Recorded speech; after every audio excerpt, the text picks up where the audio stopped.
प्रिय छात्र छात्राओं, आज के अध्यापन में आपका स्वागत है। आज मैं आपको पाठ 8 पढ़ाने जा रहा हूं। इसका शीर्षक मित्रता है।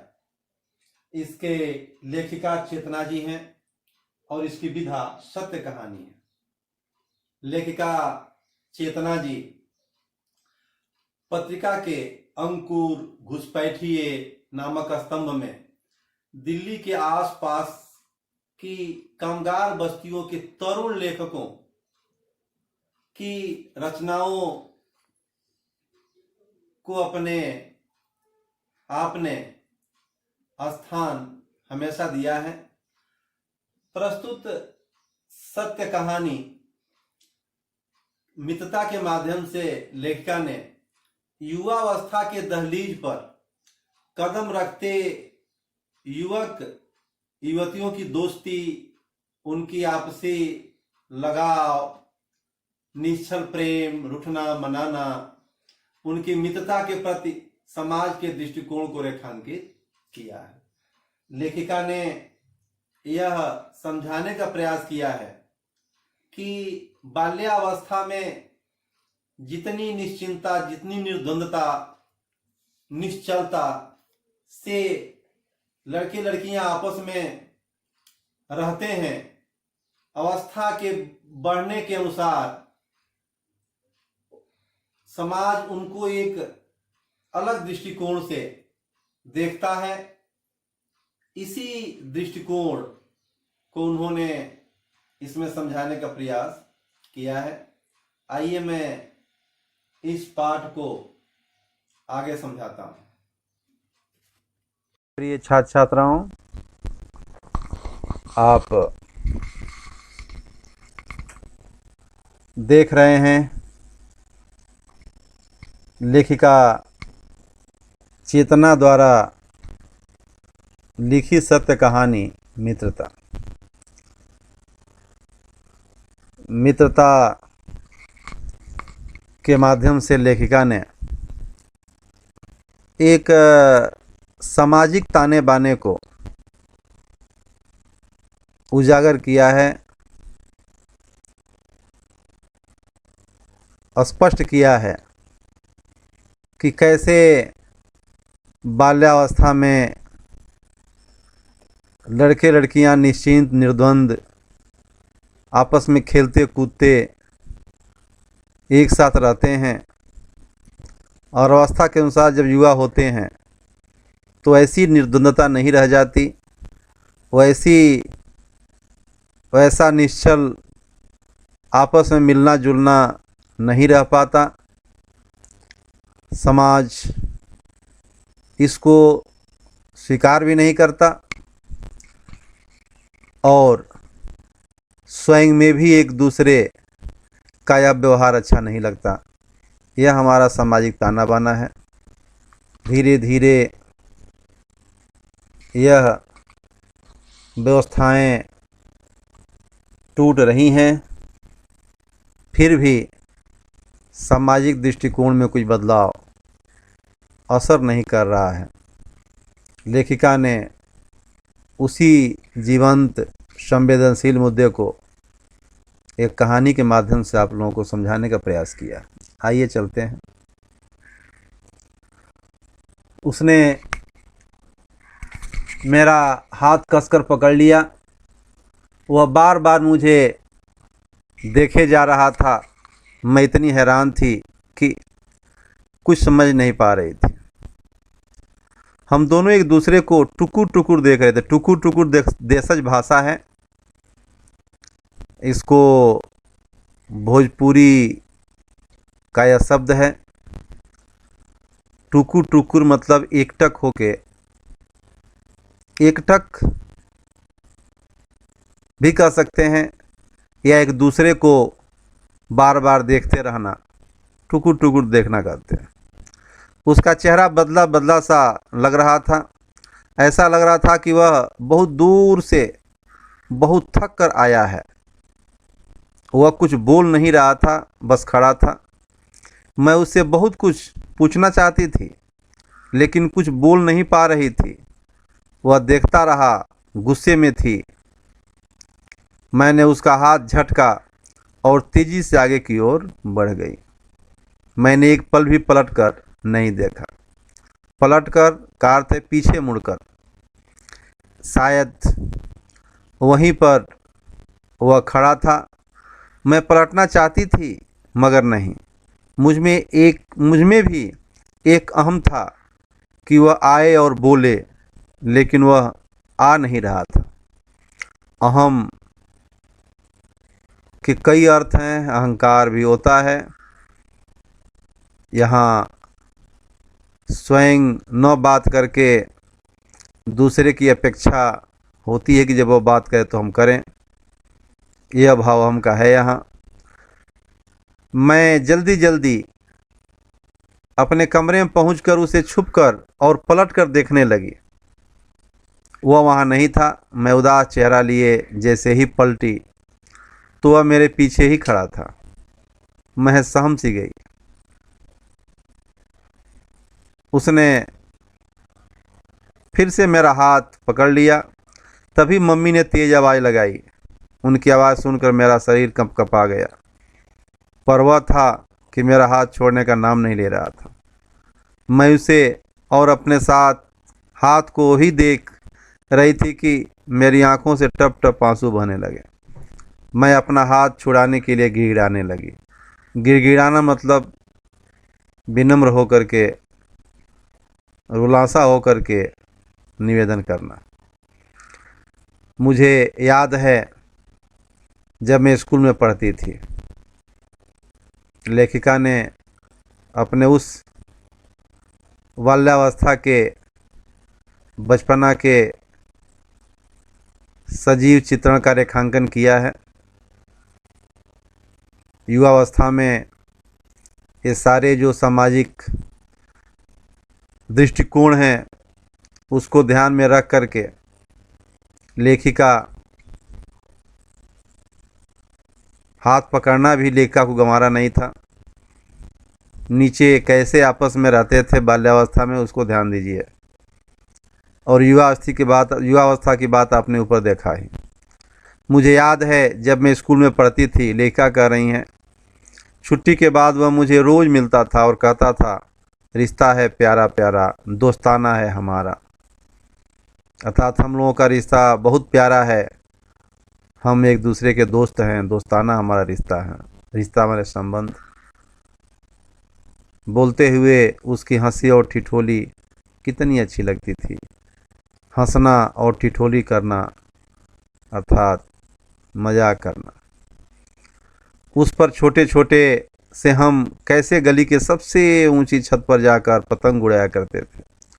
वह मुझे सिखाता था, गली के सभी लोगों के काम करता था। किसी का दूध लाना, किसी की सब्जी, किसी के लिए कुछ, पर वह तो अलग ही लग रहा था। मुझे याद है उसका यही एक पुराना ठिकाना था। ठिकाना माने स्थान, जहाँ वह हमेशा खड़ा रहता था। दीवार की वह बाउंड्री जिसके सहारे वह खड़ा पल पल में राह ताकता रहता था। पल सेकंड का भी एक हिस्सा है ज्योतिष में। और राह माने रास्ता। ताकता एक देशज शब्द है। ताकता मतलब देखते रहना, देखना। तो ताकता रहता था, देखता रहता था। गली में लोग और भी हुआ करते थे, लेकिन हमारी दोस्ती तो सबसे अलग थी। दिन भर खेलना और घूमना बहुत अच्छा लगता था। वह 1 रुपये की साइकिल लेकर चलाना, मुझे सिखाना, वे दिन मेरे दिमाग में आ जा रहे थे। मुझे याद है जब वह नहीं दिखता था तब मेरी नज़रें बेचैनी से उसे खोजती थीं। कुछ समय के बाद मैं जब उस जगह से गुजरती थी, गुजरना मतलब जाना, उस स्थान से गुजरना अर्थात जाती थी तो पीछे मुड़कर देखती रहती, पर वह नज़र नहीं आता था। अर्थात दिखाई, नज़र मतलब दृष्टिगत नहीं होता था, दिखाई नहीं देता था। उसे वहाँ न देखकर मेरी आंखें भर जाती। भर जाती अर्थात डबडबा जाती, लेखिका भावुक हो जाती और दिल बेचैन हो जाता। बेचैन मतलब परेशान हो जाता। मैं कुछ आगे बढ़कर पेड़ के सहारे खड़ी हो उसके आने का इंतजार करती। इंतजार का अर्थ प्रतीक्षा। वो घर पहुंचकर भी दिमाग उसके ख्यालों में डूबा रहता था। अर्थात न घर आने के बाद भी लेखिका उसी के ख्वाबों में डूबी रहती थी, उसी का ध्यान उनके दिमाग में, हमारा मस्तिष्क में रहता। आखिर उसे क्या हुआ? मेरे मन में तरह तरह के ख्याल आने लगे थे। न मेरा दिन कटता था और न सवाल रुकते थे। सवाल माने प्रश्न, कटना मतलब समाप्त होना। लेखा कर रही कि उसके अभाव में मेरा दिन का समय नहीं कटता और मेरे मन में जो प्रश्न थे वह भी समाप्त नहीं होते। दूसरे दिन फिर से वही ठिकाना, वही पेड़, वही समय और वही मेरा पलट पलट कर देखना। लेकिन आज जब वह मुझे नज़र आया तो मन के सारे एहसास अचानक ओठों पर आकर थम गए, रुक गए। आंखें सवालों से भर गईं। सवालों माने प्रश्नों से भर गईं। तभी मैंने तेजी से उसका हाथ झटक कर अपना हाथ छुड़ाया और वह भी मेरे पीछे पीछे आने लगा। उसे देखते ही मम्मी ने पूछा, क्या हुआ तुम्हें? तुम दोनों इतने गुस्से में क्यों हो? मैं अंदर वाले कमरे में चली गई। वह हंसता हुआ कमरे की चौखट को देखते हुए बोला। कमरे का जो निचला भाग होता है, कमरे के दरवाजे का जो निचला भाग होता है उसे हम चौखट कहते हैं। एक किनारे चतुर्दिक लकड़ी का एक बना हुआ फ्रेम होता है जिसमें किवाड़ लगाई जाती है। समय परिवर्तन के अनुसार वह फ्रेम लकड़ी का भी हो सकता है, अभी तो कई प्रकार से उसे बनाया जाता है। उस फ्रेम का निचला हिस्सा दरवाजे के, उसी को हम चौखट कहते हैं। चौखट को देखते हुए बोला, आंटी आपकी लड़की पागल हो गई है, कुछ समझती ही नहीं। कुछ बोलो तो भड़क जाती है।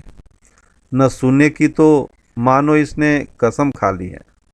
अर्थात न सुनना, अर्थात कुछ भी यह सुनने को तैयार नहीं है। मैं अंदर से बोली, माँ यह चाय पीने आया है, इसे चाय पिलाओ और भेजो, मुझे इससे कोई बात नहीं करनी। मम्मी ने धीरे से हंसते हुए कहा, देख लो इतने दिन गायब होने का नतीजा। नतीजा का अर्थ परिणाम, और गायब का मतलब अदृश्य होना। गायब होना, अदृश्य होना और नतीजा परिणाम। वैसे कहाँ था इतने दिन? लेखा की माँ ने पूछा। वह जेकता हुआ बोला, कुछ नहीं, ऐसे ही। हाँ हाँ ऐसे ही, दिमाग खराब है ना तेरा, मैंने कहा। उसकी नज़रें झुकी हुई थीं, कहीं भी नहीं देख रहा था। ऐसा लगता था कि जैसे वह किन्हीं बातों में खो गया। उस दिन को मैं कभी नहीं भूलती जब वह बिना बताए चला गया था। घनी गर्मी का दिन था। घनी मतलब घनघोर गर्मी का दिन, भीषण गर्मी का दिन। हमारे स्कूल की छुट्टियां पड़ने वाली थीं। हमने उस दिन प्लान बनाया था, नियोजन किया था कि हम मार्केट में पतंग की दुकान पर जाएंगे और 5-5 रुपए वाली 4 पतंग खरीदेंगे। फिर गली के कोने वाले घर की छत पर जाएंगे। हमें पतंग उड़ाने के लिए सिर्फ दोपहर का वक्त मिलता था। मैं स्कूल में आकर जल्दी से मतलब शीघ्र अपनी ड्रेस बदलकर तैयार हो गई थी। घर के दरवाजे पर खड़ी थी। वह आएगा मुझे मालूम था। मैं गली की दोनों ओर देख रही थी। कितना वक्त हो चुका था इसकी भनक तक नहीं थी। अर्थात देखते देखते उसकी प्रतीक्षा में इतना मैं खो गई, लेखिका खो गई कि भनक तक नहीं, भनक मतलब किसी प्रकार कोई संकेत तक नहीं मिला, हल्का भी। कि कितना समय बीत चुका है देखते देखते उसे। मैं बस देखे जा रही थी। मम्मी भी आ जाने में लेट हो गई थी। घर में कोई नहीं था। गली में धूप कम होने लगी थी। यह देखकर लग रहा था कि काफ़ी टाइम हो गया, काफ़ी टाइम समय ज़्यादा हो गया। मैं वहीं पर खड़े खड़े अभी सोच रही थी कि काश मम्मी भी आ जाएं तो मैं उसके घर जाकर देखती। मैं खड़े खड़े थक गई थी। मैं जैसे ही घर के अंदर जाने लगी तो मम्मी को आते देखा। मैं खुश हो गई। मम्मी के आते ही बोली, मम्मी मैं अभी आती हूँ। यह कहकर चली गई। मैं तेज तेज चल रही थी। उसके घर पहुंची तो पाया कि उसके घर पर ताला लग गया। मैंने उनके पड़ोस में रहने वाली अपनी सहेली से पूछा कि रोहन कहाँ गया, तो वह तुरंत ही बोली कि ये सभी शादी में गए हैं। यह सुनकर मैं वहाँ से चली आई। अब आएगा तो बात नहीं करूँगी। ऐसा संकल्प लिया लेखिका ने कि रोहन से न बात करने का। 2 दिनों तक मैंने अपना नाम भी नहीं लिया था। मैंने उसका नाम, रोहन का नाम भी नहीं लिया था।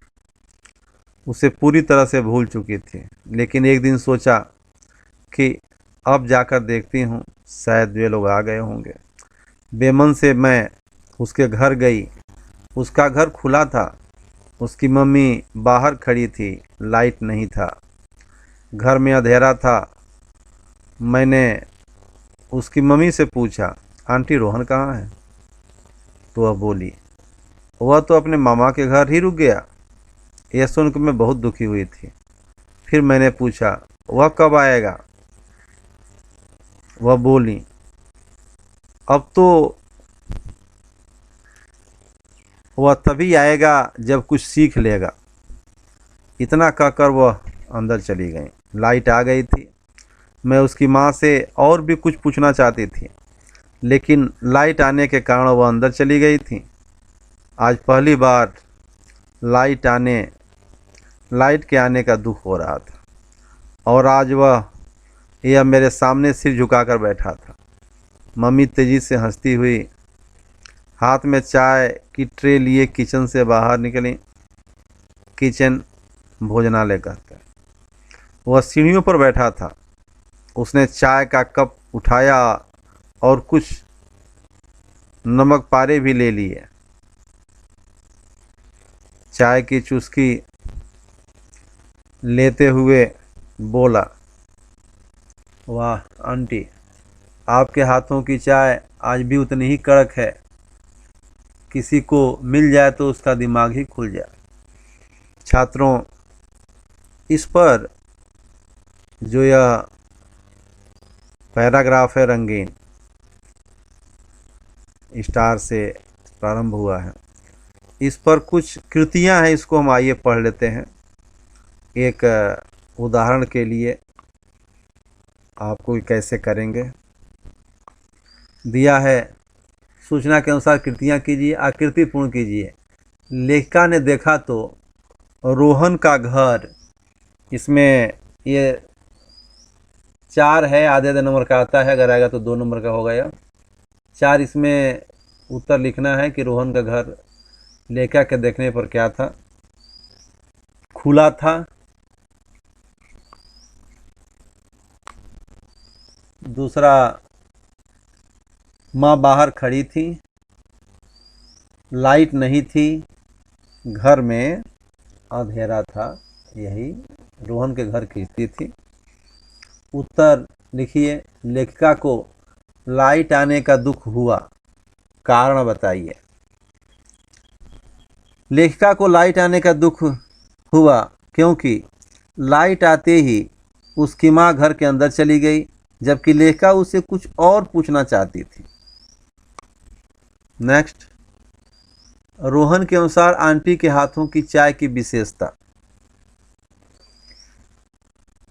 रोहन के अनुसार आंटी के हाथों की चाय उस समय भी उतनी ही कड़क थी कि उस चाय को जो कोई पी ले उसका दिमाग खुल जाए। ग है रोहन का मामा के घर रुकने का कारण। रोहन का मामा के घर रुकने का कारण यह था कि वह वहाँ से कुछ सीख कर ही लौटना चाहता था। यह इसकी कृति है। आइए आगे देखते हैं। मैंने बाहर आकर कहा, माँ यह तुम्हें चढ़ा रहा है। चढ़ा रहा है, यहाँ चढ़ाने का मतलब पुचकार करके, बड़ाई करके उनको बड़ा दिखाना। तभी मेरी मम्मी उसको तिरछी नज़रों से देखते हुए बोली, क्या मैं चाय अच्छी नहीं बनाती? हाँ बताओ भाई, क्या आंटी चाय अच्छी नहीं बनाती? मैं तो कुछ नहीं बोली। उसी ने आंखों को मटकाते हुए बोला, हाँ आप बहुत बढ़िया चाय बनाती हैं, यह तो बस किसी को पागल बना सकती है। माँ ने अब वही बात पूछ डाली जो मेरे मन में चल रही थी। सुना है तो अपने मामा के यहाँ पर इतने समय तक था, वहाँ क्या करता था तुम? वह बोला, काम काम बस काम। पापा ने मुझे वहाँ पर यह कहकर रुकने को कहा कि तू कुछ सीख लेगा, लेकिन मामा ने मुझे अपनी दुकान पर रख लिया। बस मैं वहीं था। मैं मैकेनिक तो बन गया आंटी। मगर वह बोलते बोलते रुक गया। शायद उसकी चुप्पी में ही उसका असली जवाब छुपा हुआ था। उसकी चाय का कप खाली हो गया था। वह बोला, चाय तो खत्म हो गई। मैंने कहा, चल जल्दी से अपने घर जा वरना बहुत मारूंगी। वह मुस्कुराते हुए बोला, अरे जा रहा हूँ, तू इतना क्यों भड़क रही है? कुछ समय बाद जब वह जाने ही वाला था कि मैंने पूछा, फिर कब आएगा? उसने बड़े ताव से जवाब दिया, कभी भी, जब मन करे। पर तुझे आना है तो कभी भी आ जाना। तेरे लिए तो मेरे घर के दरवाजे हमेशा खुले हैं। चंद पलों बाद वह चला गया और जाते जाते आंखों को मटकाते हुए बोला, सॉरी गलती हो गई, मिलेंगे बाद। उसके पीछे मुड़ते ही मैंने उससे पूछा, तू था कहाँ इतने दिन? वह मुस्कुराने लगा और बोला, यह बड़ा हो जाना भी न एक जुर्म ही है। जुर्म ने अपराध, इतनी लंबी सजा है। यह कहकर वह चलने लगा। रोहन के द्वारा यह बात कही गई थी, अर्थात बड़ा हो जाना। बचपना में जो उन्मुक्तता थी आपस में मिलजुल कर खेलने कूदने की, न कोई शर्म न कोई समाज का डर, वह युवा होने के बाद, बड़ा होने के बाद वह सारी बातें समाप्त हो गई थी। उसके द्वारा यही बात यहाँ कही गई कि यह कितना बड़ा अपराध है, कितनी बड़ी लंबी सजा है।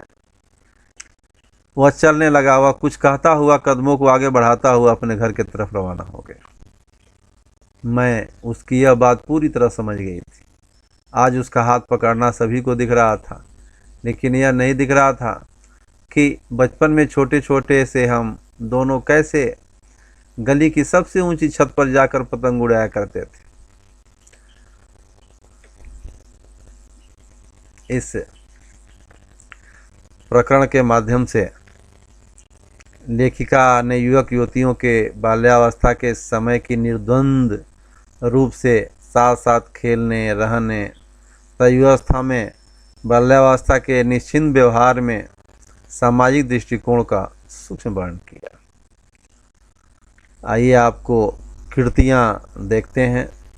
आगे पाठ के आंगन में कुछ दी गई हैं। इसमें पहला है, सूचना के अनुसार कृतियाँ कीजिए।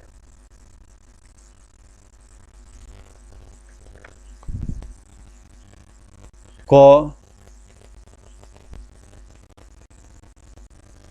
उचित विकल्प चुनकर वाक्य पूर्ण कीजिए।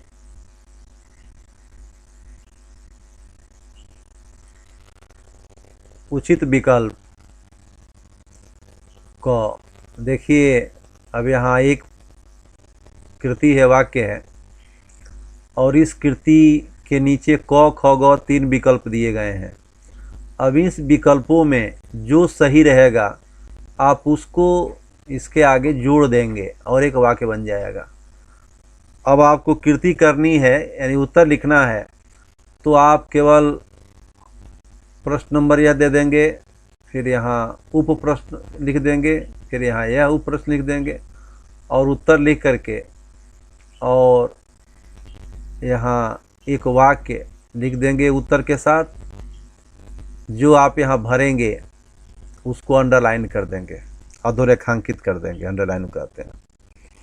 इसमें शाम का वक्त मिलता था, सुबह का वक्त मिलता था, दोपहर का वक्त मिलता था, तो इसमें गौ सही है, दोपहर का वक्त मिलता था। अब यह सही है तो आप यहाँ उत्तर में केवल इतना ही लिखेंगे, पतंग उड़ाने के लिए सिर्फ दोपहर का वक्त मिलता था, पूर्ण विराम।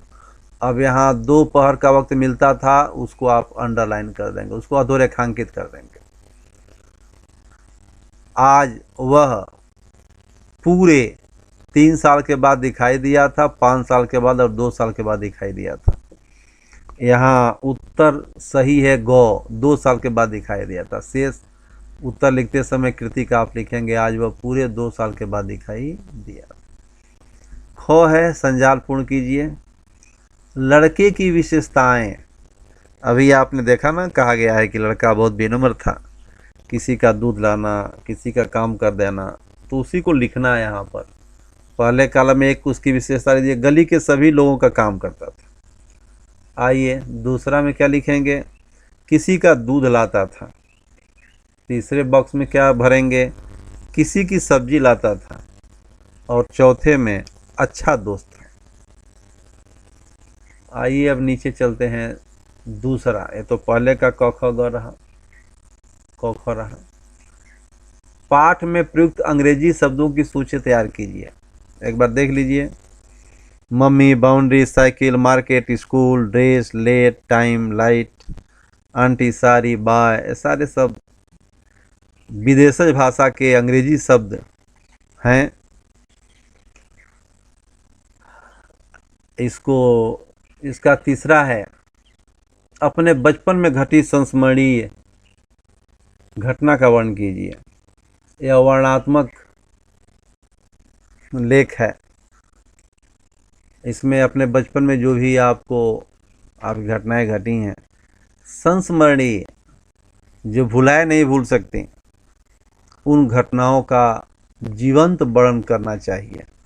अर्थात जैसे घटनाएं घटी उसी को अपने कलम से शब्दों के द्वारा पिरो दीजिए या कलम से शब्दों को पिरो दीजिए, जिससे लगे ही नहीं कि कोई अभी अचानक बैठ करके लिख रहा है, बल्कि यह पढ़ते समय लगे कि किसी ने अपनी घटना का वर्णन लिखा है, जैसे चेतना जी ने लिखा था।